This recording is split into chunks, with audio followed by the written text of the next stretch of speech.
Hello, my name is Lynn Flint and I'm the Athletic Director here at Haddam-Killingworth High School. I'm going to cover some important topics that all parents and students must be aware of before participating in athletics at the high school. Please watch this video in full and feel free to contact me with any questions. In order to be eligible to participate in athletics, you must abide by the HKHS Code of Conduct, attendance, academic, and disciplinary policies. Students may have no outstanding UFOs or unfulfilled obligations, and students must follow rules of the interscholastic activities governed by the Connecticut Interscholastic Athletic Conference, otherwise known as the CIAC, and the Shoreline Athletic Conference. In accordance with the CIAC, you are not eligible if you are not taking at least 4 units of work, you have not passed at least 4 units, you are 19 years of age, you have changed schools without a change of legal residence, you have been in attendance for more than 8 semesters, or you play or practice with an outside team in the same sport while a member of the school's team after the first scheduled game in any season. Please note there are exceptions to this particular rule, and please contact me if you think you fall under that exception. In addition to the CIAC eligibility requirements, HKHS has academic and eligibility requirements. Students will abide by all CIAC rules and regulations. In addition, students must maintain a C average and pass all subjects in order to be eligible to participate in athletics. Students on academic probation or who are ineligible must appeal to the principal in order to continue participation in athletics. Only 1 appeal will be granted per academic year. Each appeal will be considered on an individual basis. In order to participate at any level in any athletic program at HKHS, there are several forms that must be returned to the nurse or coach before the student can practice or try out. First is the updated sport physical. The CIAC requires that a valid sport physical be provided before a prospective athlete can practice and/or compete for any CIAC member school. A physical is valid for 13 months. Physical appointments usually require significant advance notice. Therefore, we urge any parent anticipating that their child may participate in sports make their appointments far in advance. Extension notes from a physician will not be accepted. The student must have a current physical, and we are unable to make exceptions. Next is the Student and Parent Athletic Handbook Signature Sheet. At the start of each season, students and parents must review this video and the Student and Parent Athletic Handbook found on the athletic website. Hard copies are available on request. Please read through this handbook carefully as it has important information on eligibility and procedures and has recently been updated. In order to participate in high school athletics, students and their parents must sign off stating that they understand these rules and regulations and agree to abide by them. Next is the Athletic Emergency Information Card. This form is very similar to the emergency information form that goes to the school nurse at the beginning of the school year. It is for the coach and athletic trainer in case of an emergency during practice or games. This form is vital to the trainer and/or the coach to provide proper care. Next is the Student and Parent Concussion Education and Consent Form. This form is a state-mandated form and will help with the identification of concussion symptoms and outlines in detail our concussion protocol. Next is the Student and Parent Sudden Cardiac Arrest and Education and Consent Form. This form is a state-mandated form as well and will educate students and parents on the dangers of sudden cardiac arrest. All of these forms must be handed in before the first day of practice every season. There are no exceptions. This may mean that students who play 3 sports are submitting these packets of forms 3 times a year. All of these forms can be found on the athletic website or in the packets at the high school main office. Next, I'm going to cover some of the topics I am most frequently asked about. First, school attendance. Students must attend school and regularly scheduled classes on the day of any activity. A minimum school day for this purpose requires attendance of 5 hours, with the student reporting to school no later than 9 a.m. They must remain present for the remainder of the school day. Exceptions to this rule may be granted by the administration for emergencies or highly unusual circumstances. If a student is unable to participate in PE class on a particular day due to a medical excuse, the student may not participate in any athletic activity on that day.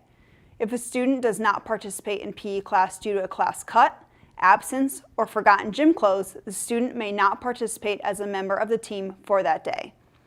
Failure to report for a scheduled practice or contest without being excused may result in suspension or dismissal from the activity. Next is hazing. Hazing is prohibited at all times. Hazing activities of any type are inconsistent with the educational goals of the school system. Hazing means committing an act against a student or coercing a student into committing an act that creates a risk of physical or emotional harm to a person in order for that student to be initiated into or affiliated with a student organization or any other purpose. Please note, the school district will act to investigate all complaints of hazing and will discipline up to and including expulsion. Next is changing sports. Prior to the opening of each season, athletes will be allowed to transfer from one sport to another only on the mutual agreement of the two coaches involved. The athlete must report directly to the athletic director to make the switch. Athletes will not be permitted to switch sports once they try out. An athlete who drops from the team after the first contest is not permitted to join another team during that same season. Next is conflict resolution. An athlete and coach should first attempt to resolve any issues. If the conflicts cannot be resolved between the athlete and coach, the athlete should make an appointment to meet with the athletic director. If the problem is still unresolved, then the parent should contact the coach. Only when the problem cannot be resolved with the coach should the parent contact the athletic director. Areas that will not be discussed include playing time, discussions about other student athletes, and game strategies.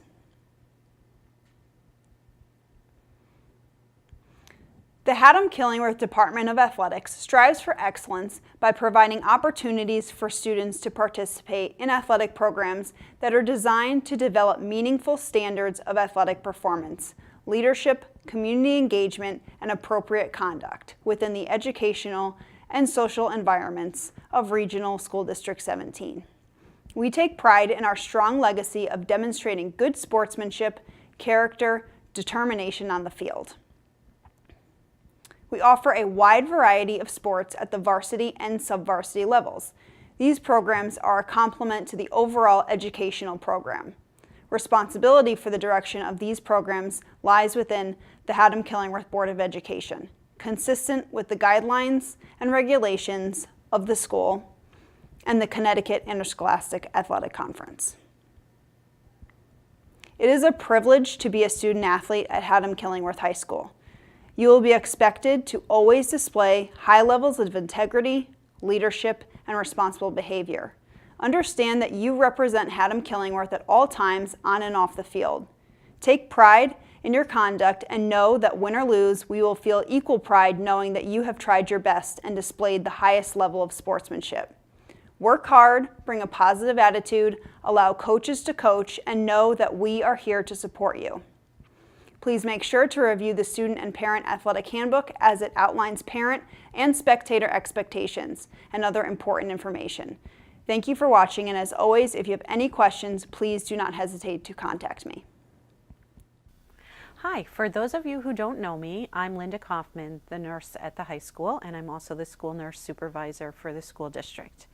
I'm here to talk to you just a little bit about those health-related issues that might have to do with you or your child participating in sports. The first thing I want to talk about is your physicals. It is really important, and it is a CIAC rule that you have a current health assessment record or physical on file. The health assessment record is good for 13 months and there is no wiggle room. So on the last day of that 13th month, if I do not have an updated physical, you no longer become eligible to participate or practice. And that's not my rule, it is the rule of the CIAC, but I am charged with enforcing that rule. So remember, health assessments for every student participating, and they're good for 13 months. So it's best if when your child goes for a physical, you just get a form completed and then you turn it into my office, and that way I have it on file so that when I'm developing the sports roster, your student child is all set. The next issue that I just want to spend a few minutes talking about is concussions.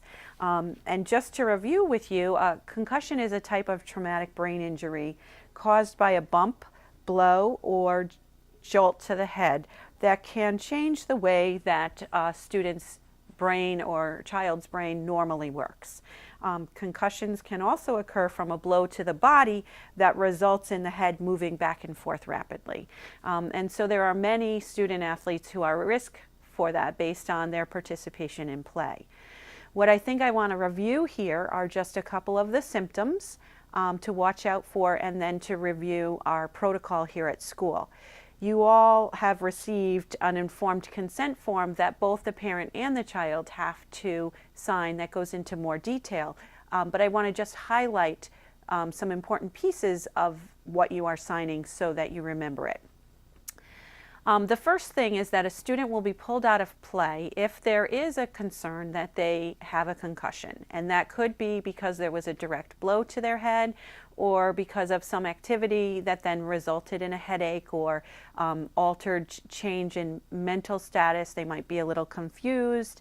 They might seem dazed for a period of time that is longer than we would expect. So if a child is pulled from play for a suspected concussion, they will remain out of play until they have been evaluated by a doctor.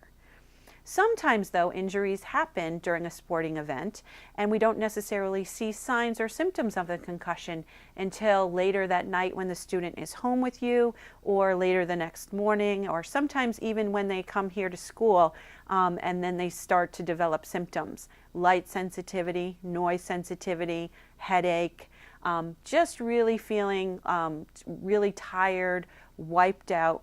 And so it's important, if a student exhibits those symptoms and there has been the risk for their head to have been bobbled around a little bit, that they be evaluated by a doctor. Once a concussion has been diagnosed, then we do have a very strict protocol that we follow here at school. And we always stress that returning to academics is the first and foremost important thing that impacts our students, and then we return them to play.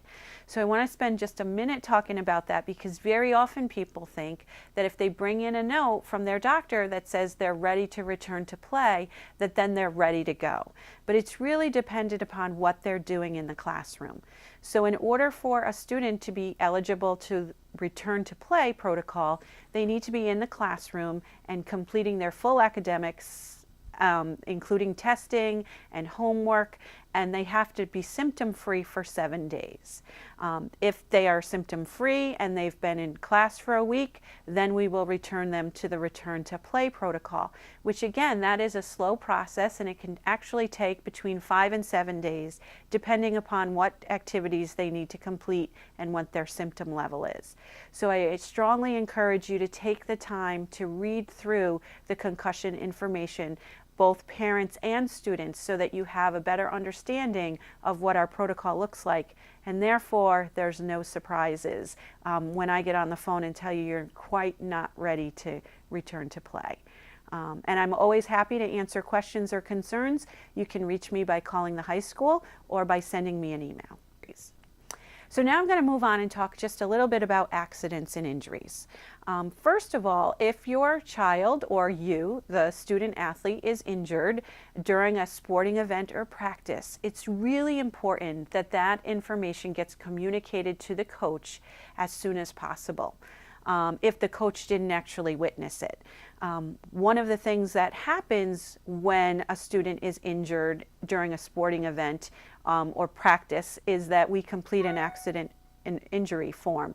And that becomes very important, because there is a gap insurance that is available to you, so that if by chance, because of the injury, you incurred costs that weren't covered by your insurance company, we could then help cover those expenses.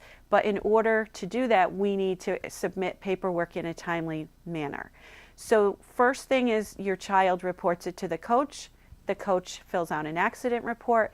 That accident report comes across my desk. I review it. It then goes to Principal Hayward for her to review, and then it gets sent home to you along with an insurance claim form and instructions for how to complete that insurance claim form. So that again, in the rare event that you do incur costs that are reimbursed by your own insurance company, there is this gap insurance available to you. So that's one of the reasons. The other reason is it's just really important for me here at school to know what's going on with our student athletes. And if there is an injury that might impact their ability to participate in their day or in their physical education class, or just they might need a special accommodation in order to have a successful day. So that's another important reason why I need to know about injuries. If by chance your student athlete gets injured and it's not related to participation in a sport, it's just something that randomly happened over the weekend with them, not even doing anything sports related, that's also important for me to know, just because it might impact their day here or their physical education class. And it's important for any student athlete who is injured to always present a note when they are able to return to their sporting activity, and that's a doctor's note. So those are kind of the things that I wanted to talk about related to accidents and injuries. If you have any questions, or if you don't receive a report from me and you think your child was injured in their sports participation, please don't hesitate to reach out to me so I can follow up on that. As I stressed when I was talking about concussions, they are a student first before they are a student athlete. So I just want to stress that if your child is not participating in physical education class, then they cannot participate in an athletic program either. So the next topic that I'm going to talk about is nutrition. And this is one that is very near and dear to my heart. I think it's really important for student athletes to make sure that they are eating a balanced diet. And I know parents, it's hard to micromanage kids at this level to make sure that they're eating right, but I think it's important enough to just kind of talk about the topic here. Remember that our body needs foods from all of the different food groups: protein, carbs, fats, vitamins, and minerals. Those things are essential to our overall health, muscle development, and ultimately our performance. Eating 3 meals a day and 2 to 3 snacks daily in between is the best way to help support our bodies with what they need. Not eating affects our hormone levels, and that affects muscle mass. If muscle mass is affected, that's going to impact our performance. So that's why it's really important not to skip meals. Healthy snacking before practice and games gives us the energy that we need for optimal performance and helps guard against injuries, and also helps us recover better if we are injured. A note about what we should be eating though before games and practices: just remember, fatty foods are going to slow down our digestive system, and that's going to leave us feeling tired and sluggish. And so do foods that are high in sugar.